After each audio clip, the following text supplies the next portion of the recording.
Happy Friday, everybody. Thank you for tuning in. And also, for those of you that love our full podcast that you can find on any platform whatsoever, the best place to go is, anywhere you listen to podcasts. We just dropped our new episode late last night, so no better time than today to give it a try.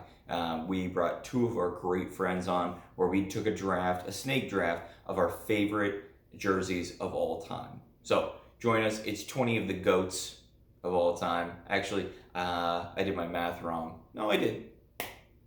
4 times 5 is 20. I thought I'm just illiterate. I mean, I am sometimes, but you get the picture here, folks. All right, welcome to the Hi5 series. For those of you that haven't joined before, the Hi5 series is where we break down some of the top 5 things that you need to know that's happening in the NBA and all of sports. But right now, NBA is reigning supreme. So it just happens to be that more things are fluctuating in terms of the NBA. But this morning's breaking news is all NFL, and that's J.J. Watt. J.J. Watt is asked to have been released from the Houston Texans. The Houston Texans have granted him that release.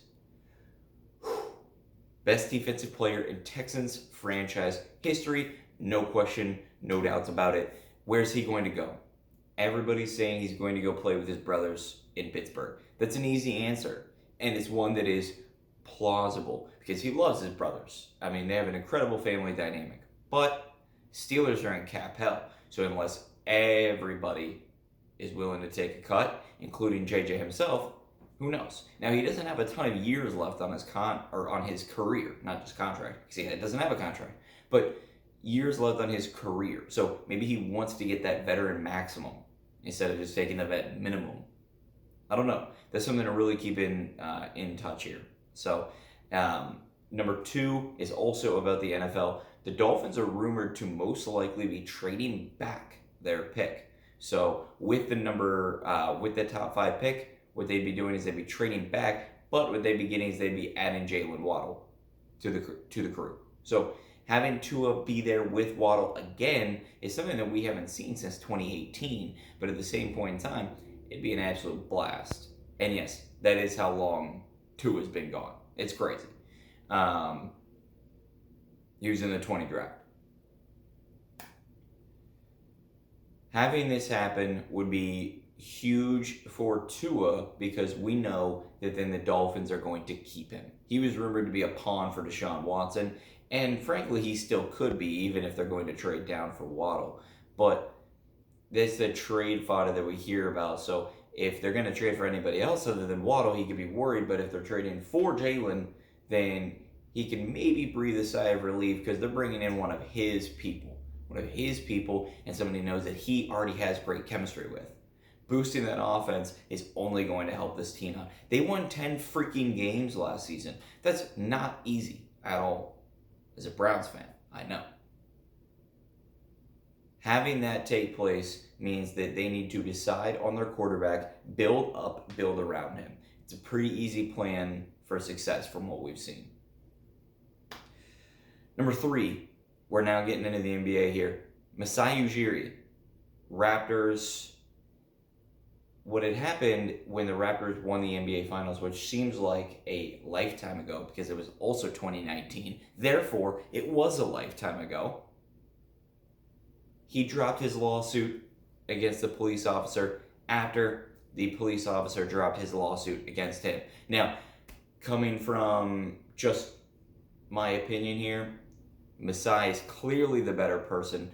All videos showed that the officer was the aggressor, continued to be aggressive, and wouldn't pay attention to Masai's pass that he had to clearly get onto the court after they beat the Warriors in the NBA Finals. Imagine sculpting this team with your bare hands and then having somebody tell you that you can't celebrate with them because he doesn't believe it or that you don't look like it.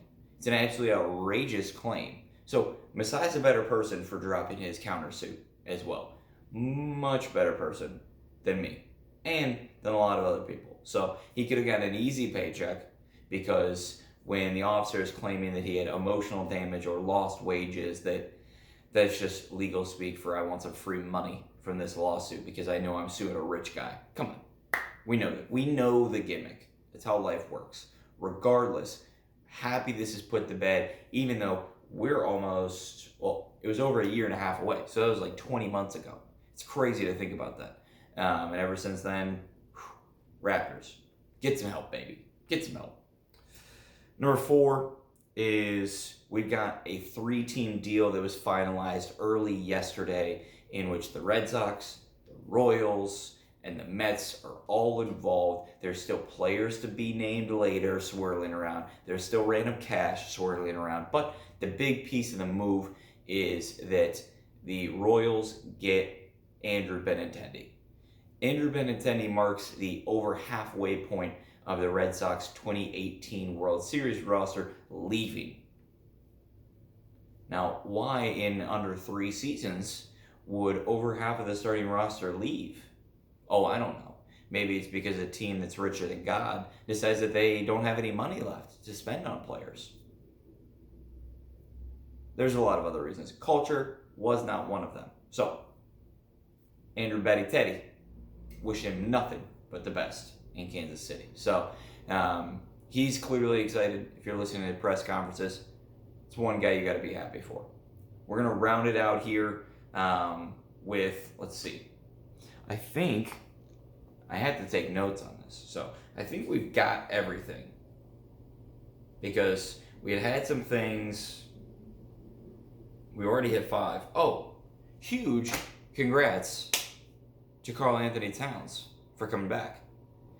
He had been gone for a few weeks under COVID protocols. He said that it kicked his ass and that he's happy to be back on the other side. And for Cat, this holds a very special is not the right word. Now, see, that's not the right word either. So Karl has lost multiple family members, including his own mother, to COVID. So special's certainly not the right word. He knows what COVID can do. He's seen the terrible negative effects of tearing apart a family, and he did not want the same thing to happen to him. So he admitted that it kicked his ass. He admitted that it wasn't fun, but he's out on the other side now. So hopefully we can look to long-term continued success with Cat, because the NBA is always a better place when Cat is around. All right, finally, your game of the day. Game of the day, Jazz Bucks. Doesn't sound too fancy, but the only college basketball game you have today worth a damn is Illinois. They are a top 10 team. They're a very good team. So if you like college basketball, you could turn into another Big Ten matchup like we saw Wednesday night. But if you're a fan of the NBA, which, like I said earlier, it's going to reign supreme even through NFL free agency, even through a multitude of NFL free agency, where Adam Schefter says that we could have 18 quarterbacks going to different places. NBA will still get theirs. Promise you that. All right, everybody. This has been another edition of the Hi5 series presented by the DH Podcast. I hope you have an incredible weekend. Thank you for tuning in, and we will see you soon.